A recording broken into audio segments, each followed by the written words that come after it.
Moi, je le crois qu'il y a eu tripatouillage. Je le crois.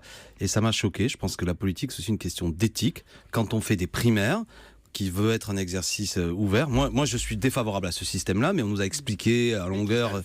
Voilà, il faut que ce soit propre et pas avec les vieilles méthodes socialistes solfériniennes. Et moi, ce qui m'a agacé hier soir, et j'étais un des premiers à dénoncer ça, c'est que j'étais invité sur une radio concurrente et à 20h, les responsables socialistes pétaradaient en expliquant qu'il y avait près de 2 millions de voix.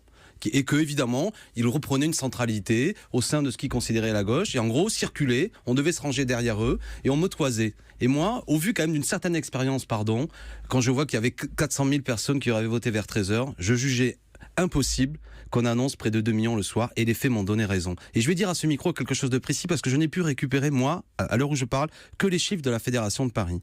Le Parti Socialiste affirme qu'il y aurait eu hier 126 000 votants à l'occasion de cette primaire.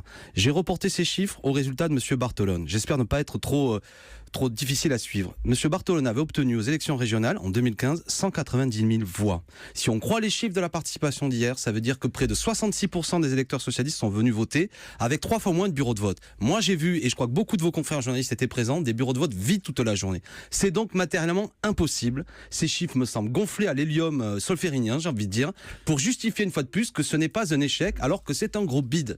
Et je crois qu'en politique, on ne peut discuter sérieusement sur la base de faits avérés. Et moi, j'accepte pas cette opération de communication qui vise à faire croire qu'un échec serait un succès. Alors, si vous avez raison, s'il y a eu tripatouillage, est-ce que c'est grave? Est-ce que ça pourrait entraîner, je sais pas moi, l'annulation de cette primaire?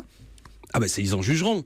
Ça, moi, je ne sais pas. Je suis conscient de porter une attaque grave, mais je le fais sur la base de faits. Et je demande, donnez les chiffres à la presse, donnez tous les résultats des bureaux de vote, et on verra. Est-ce que véritablement c'est crédible? Au vu quand même beaucoup de vos confrères de différentes chaînes de télé ou radio étaient présents dans les bureaux de vote. Moi, j'ai vu. En fin de journée, peut-être qu'il y a eu un petit peu plus de participation. Mais ceux qui m'écoutent, parce que moi je le fais y compris par respect pour ceux qui sont allés voter. Est-ce que quand vous êtes allés voter, vous avez voté dans des bureaux de vote pleins? Moi, je crois que beaucoup de gens sont arrivés souvent avec un bureau de vote vide. Par exemple, je prends des chiffres de certains arrondissements, j'ai reporté, ça voudrait dire qu'il y a eu des votes, pratiquement plus d'un vote par minute. Est-ce que c'est ça que vous avez vu, ceux qui m'écoutent? Moi, je crois pas. Donc, il y a un problème, et les problèmes politiques ne se règlent pas par des magouilles.